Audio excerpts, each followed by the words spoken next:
Aujourd'hui on se retrouve pour une vidéo conseils, recommandations d'auteuristes qui sont plus ou moins connus ou dont on entend à mon sens pas assez parler sur le Booktube, Booktok, Bookstagram, ou alors je suis pas du tout dans les bons réseaux, mais j'avais envie de vous parler un petit peu plus de ces auteuristes, notamment d'auteuristes auto-édités, d'auteuristes édités, mais dont j'ai assez peu vu tourner les noms ou les textes, donc c'est parti. Première autrice dont j'ai envie de vous parler, c'est Eva Orbelune. Elle a écrit plusieurs romans, il me semble qu'elle écrit aussi des nouvelles ou de la poésie, je ne sais plus, elle écrit les deux. Mais moi j'ai ses romans, donc j'avais travaillé comme lectrice sensible sur Le voile entre les mondes et j'ai Le destin du magistère que je n'ai pas encore lu mais que j'ai hâte de lire honnêtement. Vraiment il a l'air super bien, je vais vous lire le résumé vite fait. Les 7 provinces sont ébranlées par l'assassinat de leur meneuse spirituelle, la Magistère, dont le meurtrier a disparu sans laisser de traces. Les dieux doivent lui désigner un successeur comme le veut la coutume, mais leur choix se porte sur des jumeaux, Wael et Yaelin, alors âgés de 14 ans. Forcés de dissimuler leur gémellité et d'incarner le Magistère à tour de rôle, ils tentent ensemble de démasquer l'assassin. Ils ignorent à qui se fier alors que chaque indice semble mettre à jour un sombre complot. Seront-ils à la hauteur de leur destin? Donc ça a l'air hyper intéressant, il est beaucoup plus court. J'aime beaucoup le format en plus petit. Elle est auto-éditée d'ailleurs, je sais plus si je vous l'ai dit. C'est Le voile entre les mondes et c'est l'histoire de... Attendez, je vous lis parce que je suis toujours aussi nulle dans les résumés. Lucinda ouvre les yeux dans les flammes, son appartement brûle. Si elle échappe à l'incendie, elle effleure le voile entre les mondes des vivants et celui des morts. Cette frontière qu'elle distingue depuis l'enfance comme les autres femmes de sa famille. Il s'en est fallu de peu qu'elle accompagne ce mari dans l'au-delà. Quand elle revient au monde, ses repères sont bouleversés. La perte de son époux l'a dévastée et elle se retrouve seule avec ses 2 enfants. Mère, sœur, épouse, plus que jamais, elle prend conscience des rôles sociaux imposés aux femmes. Jour après jour, Lucinda apprivoise le deuil en inventant de nouvelles façons d'être mère. Tel le phénix, peut-être renaîtra-t-elle de ses cendres. Il est super bien. Vraiment, je trouve que le côté émotionnel est incroyablement décrit. Il y a des persos queer dans ce texte, donc au niveau des représentations, si ça vous intéresse, c'est vraiment bien écrit. Il y a beaucoup de réflexions sur la société actuelle et sur la place des femmes dans celle-ci, que ce soit dans le schéma familial, dans les relations amoureuses, amicales, enfin, je trouve que c'est hyper intéressant. Le personnage réfléchit énormément, assez torturé. Si vous voulez lire sur le deuil aussi, c'est extrêmement bien écrit, je trouve. J'aime beaucoup sa plume, c'est pas redondant. Il y a... Le seul hic, c'est si vous n'aimez pas trop les sujets qui sensibilisent énormément à travers la fiction. Là, c'est quand même énormément le cas. Je pense aussi au roman de Sacha Laguillon, j'avais lu Atypical Love, et en effet, il y a énormément de sensibilisation de vocabulaire dans ce roman-là qui peut parfois couper du récit. Là, dans celui-là, c'est pas du tout aussi poussé, mais c'est vrai que ça impacte quand même le récit, donc je sais qu'il y a des personnes que ça peut sortir des fictions et qui préfèrent lire des essais à la place que des formats hybrides, mais c'est vrai que celui-ci, il est vraiment bien écrit, toutes les notions liées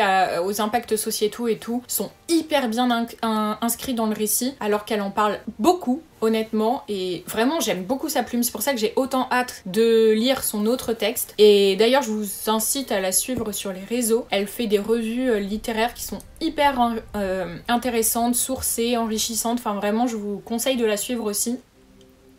Pourquoi tout a coupé ? Il y a un truc qui sonne. Les lumières se sont coupées et il y a eu un bip bip chez moi que je n'arrive pas à identifier. Ça me fait giga peur. J'aime pas du tout. Bref. Ah, je suis plus à l'aise. Bref, je vous conseille vraiment cette autrice, disais-je. En auto-édité toujours, je vous conseille vivement les écrits de Malone Silence. Je l'ai découvert en salon du livre, enfin non, je l'ai découvert sur les réseaux et j'ai découvert sa plume en salon du livre. Il avait une nouvelle en libre accès qu'il donnait aux gens qui passaient par là et elle était incroyablement bien écrite sur un personnage, il me semble, attendez que je dise pas de bêtises parce que je l'ai lu il y a des années, je me rappelle juste d'à quel point j'avais adoré. Il me semble que c'était sur un personnage et toute la question de l'hôpital psy, ce me semble, et ce sont des thématiques qu'on retrouve très souvent donc dans les écrits de Malone Silence, vraiment la santé mentale, la détresse psychologique, c'est au bord, non, c'est de l'horreur qui peut parfois être très glauque à lire, très étrange, très difficile, qui n'est pas dans le réel pour autant. Il y a pas mal de petites choses qui sont hors réalité, mais tout ce qui est santé mentale et tout sont réellement hyper bien écrits, hyper justes. Dans les mots qu'il choisit, c'est vraiment waouh, bluffant. Et il y a énormément de poésie aussi dedans. C'est une trilogie, il y a les hurlements, attendez que je vous dise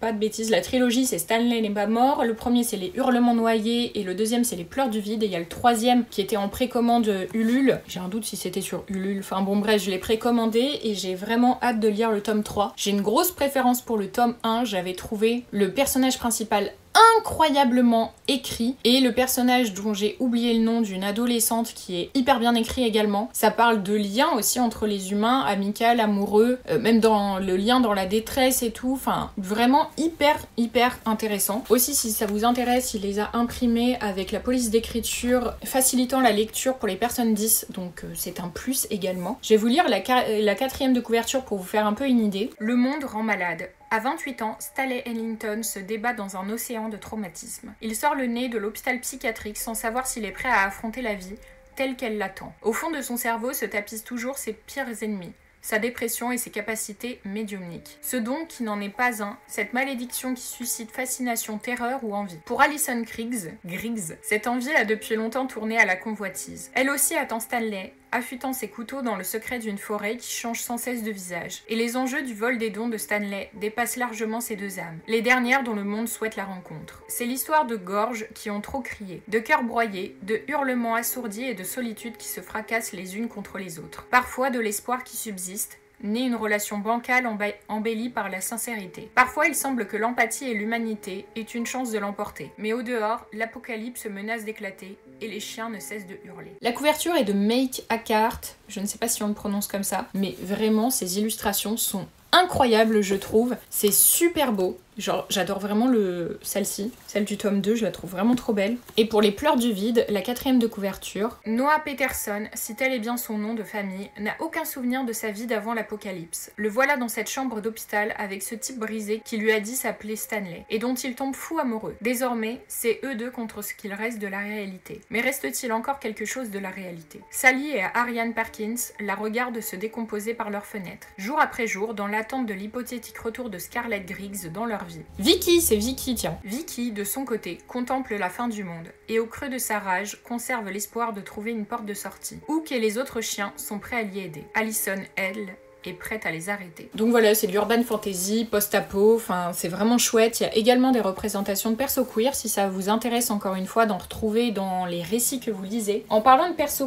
queer, j'arrive plus à parler. J'ai lu ce livre, alors cette fois qui est édité chez Ozu, il a eu le prix, merde je sais plus, le prix du premier roman, il me semble. Ce roman est le lauréat 2024 du concours du premier roman. Il a été écrit par Goodnight Sea Lullaby, que je vous conseille également de suivre sur les réseaux. D'ailleurs Malone aussi également. Ces deux auteurices, ils partagent tous de toute façon des posts hyper intéressants, en story également, donc voilà, je vous invite vraiment à aller les suivre. Donc là c'est Toi, moi et l'apocalypse, c'est une histoire d'amour, enfin pas du tout, c'est une histoire de zombies avec une histoire d'amour entre deux personnages, enfin deux femmes qui sont hyper touchantes. Il y a l'une d'elles qui souffre d'anxiété sévère et je trouve ça hyper intéressant que ce soit enfin c'est pas une représentation d'une meuf stressée, c'est la représentation d'un personnage vraiment avec de l'anxiété très forte, et dans ce contexte c'est vraiment hyper chouette. La fin, je m'y attendais sans m'y attendre, vraiment elle m'a énormément touchée. Et si vous aimez les vibes un peu supernatural avec une voiture et des gens qui avancent, un road trip dans l'apocalypse,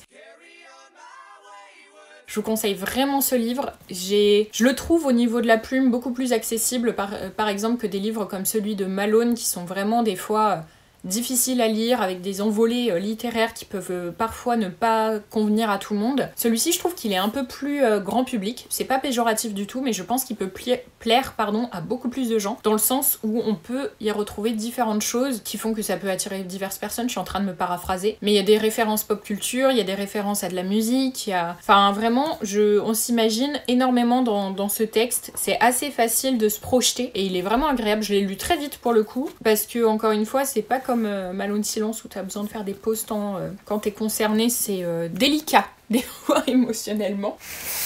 En personne que je pense plus connue, mais dont j'entends assez peu parler sur le BookTok, BookTube, Booksta, il y a Jo Riley Black. Alors ce livre, c'est loin d'être le plus connu d'elle. Que je vous dise pas de bêtises, il y a un de ses romans jeunesse dont j'ai perdu le nom, avec une école de magie avec des poneys dedans, qui est incroyable, enfin des poneys avec des ailes, j'ai perdu le nom, qui est hilarant. J'avais pu le lire en e-pub, donc du coup je l'ai pas avec moi en matériel, et je sais pas où est ma tablette d'ailleurs, mais il était vraiment bien. Je vous mets la couverture à l'écran puisque j'ai complètement mangé le nom. Et je sais qu'elle a écrit une romance lesbienne chez Nisha, il me semble. Moi j'ai lu un de ses livres dont elle a changé le nom, donc j'ai perdu le nom. C'est Ces étoiles sous la mer, Ces nuits. Bon, je vous mets la couverture encore une fois, mais honnêtement, c'est un de mes coups de cœur lecture d'il y a, il me semble, 2 ou 3 ans. Vraiment, histoire réaliste, encore une fois, d'une femme en détresse émotionnelle suite à plusieurs traumas, avec des questions autour de la drogue, etc., qui, pour le coup, ne correspond pas du tout à ce que j'aime lire. Tout ce qui est autour de la drogue et l'alcool me perturbe énormément, que ce soit au niveau des films, des séries ou des livres. J'ai beaucoup de mal à visualiser ça dans la fiction. C'est un de mes gros triggers. Et là, j'ai vraiment beaucoup aimé. Il y a une question d'amitié très forte. J'ai vraiment... Mais sa plume était incroyable dans ce livre. Je comprends pas qu'aucune maison d'édition ne veut éditer ce texte parce que vraiment, il est, je trouve, vraiment incroyable. Vraiment, je pèse mes mots, mais je l'ai trouvé trop bien écrit. Et j'ai lu Mémoire de Tirgoth, le 1 et le 2, si je ne dis pas de bêtises, et le 3 n'est pas sorti parce que pareil, problème d'édition, je ne sais plus. Et il me semble qu'elle ne veut pas passer par l'auto-édition, mais je dis peut-être une connerie. Mais ça, c'est du fantasy. Je me demande si c'est pas de l'urban fantasy même. J'ai un gros doute parce que c'est pareil, je l'ai lu il y a 2 ans, 3 ans peut-être même. Mais j'avais beaucoup aimé et j'ai très envie de lire le tome 3 et ça me frustre énormément car j'ai beaucoup aimé l'histoire. Et si le tome 3 sort un jour, je sens que je vais être obligée de relire le tome 1 et 2. Et j'ai tellement de lecture déjà sous le coude que ça m'embêterait, voyez-vous. Je vais vous le lire, la 4e. Alors qu'elle mène une vie paisible au cœur de Londres, Jenny... Je fais une aparté d'ailleurs, son roman jeunesse traite du TDAH et du coup c'est hyper chouette aussi de découvrir ça dans un roman jeunesse. Perso, j'en avais jamais lu c'est pour cette tranche d'âge. Donc si vous cherchez des livres pour les 8-12 ans, peut-être j'irai. Vraiment, c'est un livre hyper bien écrit, super drôle et qui peut parler de cette thématique-là si vous ne savez pas comment en parler avec vos enfants ou vos jeunes adolescents. Et si vous êtes adulte, c'est quand même super chouette de le lire parce qu'encore une fois, il est super drôle et parce que ça traite encore une fois de problématiques hyper intéressantes et ça fait du bien de lire une histoire de poney dans une école de magie. Honnêtement, moi j'ai beaucoup aimé. Bref, revenons à son roman qui est beaucoup plus sombre, celui-ci. Alors qu'elle mène une vie paisible au cœur de Londres, Jenny voit son monde chamboulé lorsqu'une explosion retentit et que les seuls capables de l'entendre ne sont autres qu'elle et son colocataire, Jack. Soudain, le monde tel qu'elle l'envisageait jusque-là n'est plus. J'ai un poil de Gotham. Jack, qui se révèle bien différent de celui qu'il prétendait être, va alors la propulser dans un univers où les humains sont loin d'être les seuls maîtres sur Terre. C'est alors que les révélations concernant sa vraie nature de Tirgoth vont l'amener à croiser le chemin de leurs ennemis, dont la sanglante révolte ne fait que commencer. Entre découverte de ses dons et affrontement, quel rôle Jenny va-t-elle pouvoir jouer dans la lutte entre Tirgoth et Ixis ? Je ne sais pas le dire. Bref, il était vraiment bien, très sombre à certains moments et en même temps... Enfin vraiment, j'avais beaucoup aimé. Je vous le conseille, mais en même temps, je pense qu'il n'est plus disponible nulle part. J'ai un gros doute. S'il reste quelques exemplaires, c'était aux éditions Farallon, mais il me semble que c'est plus accessible. J'ai un gros doute. Il me semble que j'avais eu un des derniers exemplaires qu'elle avait chez elle.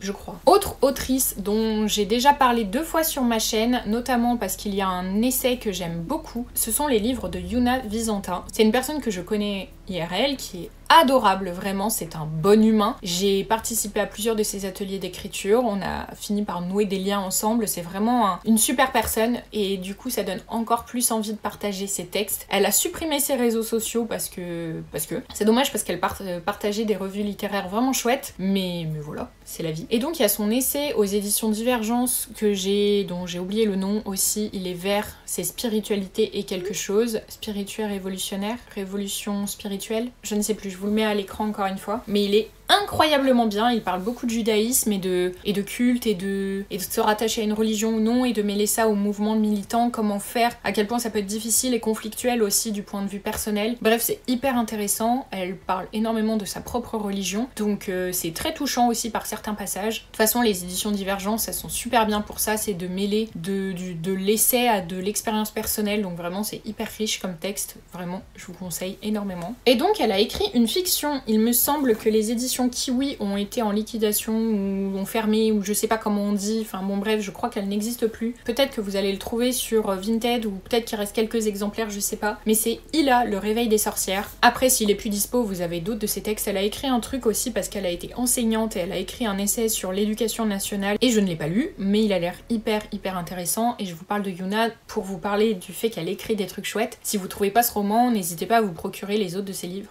D'autres de ses livres, pardon, parce qu'ils sont vraiment bien. Et donc ça, c'est une histoire fantasy. Pareil, plutôt entre le young adulte et l'adulte. Je pense qu'il est accessible young adulte de mémoire. Il n'y a pas beaucoup de trigger warning. Il me semble qu'il y a quelque chose autour des agressions sexuelles ou du viol, mais j'ai peur de dire une connerie. Mais il est hyper chouette. C'est vraiment autour des sorcières et tout, enfin c'est hyper intéressant. Je vais vous lire la 4e encore une fois parce que je suis nulle. Autrefois, les humains, les bêtes, les plantes et la terre vivaient liés les uns aux autres. Mais certains refusaient que la vie soit libre et puissante. Ils voulaient soumettre, exploiter. Alors ils s'appelèrent hommes, et nommèrent les autres sauvages, bêtes, ressources, femmes et sorcières. De ces dernières, ils dirent qu'elles leur avaient dérobé leur pouvoir. Quand la jeune Ila, accusée de sorcellerie, est conduite de force dans la cité de Skaer, et séparée de sa mère, elle est contrainte de coopérer avec les hommes du livre, la puissante organisation qui dirige son pays. Depuis toujours, elle les déteste. Ce sont eux qui enferment les femmes et les enfants dans la crainte et la soumission, eux qui brûlent les sorcières et exploitent le peuple, eux qui interdisent l'accès à la forêt tout en cherchant à la détruire, eux qui l'ont arrachée à son village. Pourtant, à Skaer, elle trouvera des alliés inattendus, tandis que la révolte gronde et que les représailles se multiplient. Ila parviendra-t-elle à retrouver sa mère et à échapper au sinistre destin des sorcières? Un roman écoféministe qui appelle à la révolution et à former des communautés pour faire face à l'oppression. C'est exactement ça. Et au niveau vibe d'écriture, il est un peu comme Toi, moi et l'Apocalypse. C'est très accessible, je trouve, même si évidemment il y a des moments d'anxiété, de stress, des moments sombres et tristes. Il est beaucoup plus accessible que certains d'autres des textes que je vous ai présentés. Donc voilà, si vous avez aimé Toi, moi et l'Apocalypse, ça peut être un roman qui peut vous intéresser. Pareil, dans la même vibe où j'en entends pas assez parler, c'est une autrice coréenne qui s'appelle Kim Ye-jin, que j'ai peur de mal prononcer. Et le roman s'appelle À propos de ma fille, et il est vraiment bien.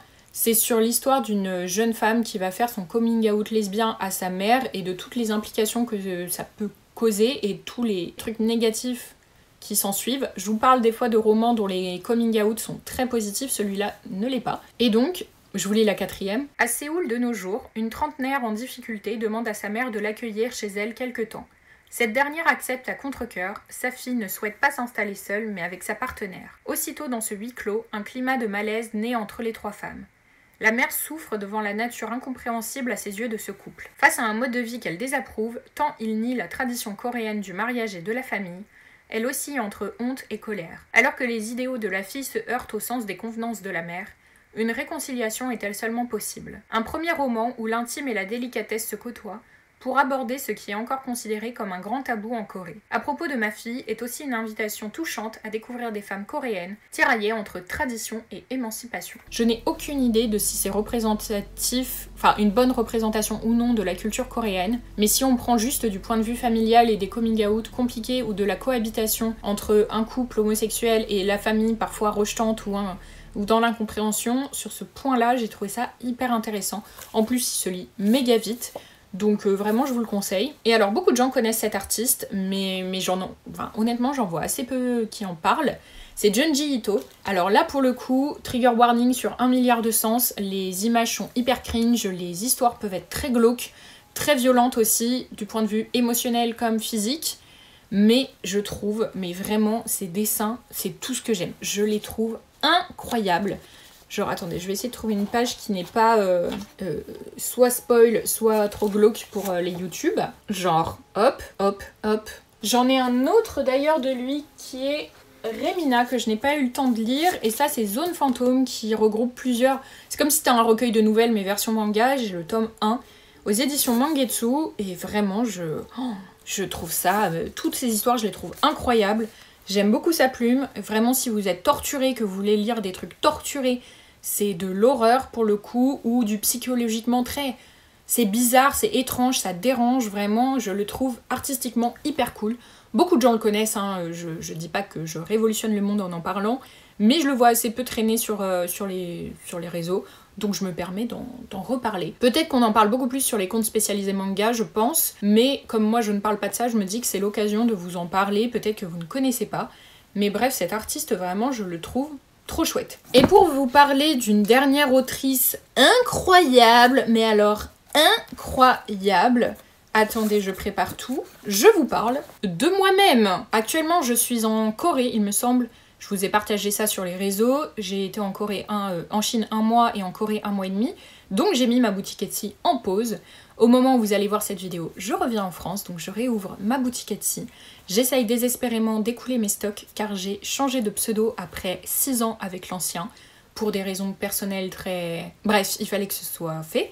Et donc j'aimerais réimprimer mes livres auto-édités avec le bon pseudo. Donc si vous aimez les romans mélancoliques, concentrés, centrés, sur le psychologique, la détresse émotionnelle, mais mélangée à de la poésie. Un peu comme, je me vante un peu, Malone Silence, mais sans le côté fantastique. Vous avez ces 2 romans, vous avez celui-ci sur l'accompagnement des malades, les relations qui sont déséquilibrées et pas saines du tout entre... Enfin, en relation amoureuse, en relation familiale, très légèrement quelques problèmes d'addiction. Enfin, vraiment, il est très sombre, mais j'ai énormément de retours positifs dessus. J'en ai encore eu un récemment, vraiment, je vous le mets à l'écran parce que j'ai chialé. On me l'a envoyé hier ou avant-hier, je crois, enfin vraiment, je l'ai trouvé trop touchant. Et je vous en mets plusieurs autres à l'écran qu'on m'a fait ces dernières années pour vous donner un peu une idée. Et ça, c'est la suite, mais ça peut se lire de manière disjointe, c'est juste qu'on retrouve un des persos. Et là, c'est beaucoup plus isolant, c'est un huis clos, il y a une correspondance hyper cringe dedans. Il y a un perso qui a la résurgence d'un souvenir d'un traumatisme qu'il avait oublié très violent. Et d'ailleurs, dans la même veine, j'ai publié un témoignage / essai / coup de gueule suite à mes études en psycho et mon expérience personnelle, hélas, qui s'appelle « Et après le VIOL ». Il est en petit format, il est court, il est épuré car je ne voulais pas romantiser, glorifier, glamouriser, tout ça. Donc c'est un choix. Pareil, j'ai eu de super retours dessus, donc je vous en mettrai quelques-uns à l'écran. Et aussi, j'ai été éditée aux éditions Octokill dans le premier tome des Archives de l'Inhumain l'année dernière. J'ai une nouvelle qui s'appelle Simone, où on suit une femme âgée avec son petit déambulateur. Il y a une illustration d'elle, attendez, je vous la montre. Regardez comme elle est cute. Et donc, on la suit dans un univers pour le coup un peu plus horrifique, mais légèrement...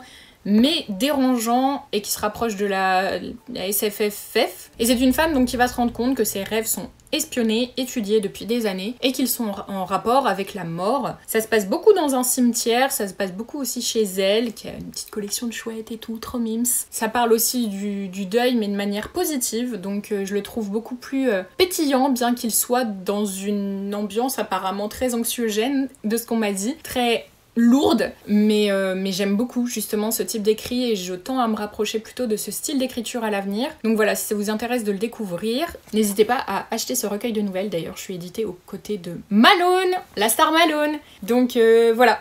Je vous conseille de le lire, car il y a beaucoup d'autres autoristes dedans. Moi, je n'ai pas eu la chance encore de lire les autres textes. C'est au programme, mais je n'avais juste pas eu le temps. Bref, trêve de bavardage. J'espère que la Chine et la Corée se sont bien passées. J'espère que ce que je vais vous partager sur le sujet va vous intéresser. Et sinon, welcome back to la France. Donc n'hésitez pas à commander ces textes, que ce soit les miens ou ceux des autres. Et nous, on se dit à bientôt pour une prochaine vidéo. La bise!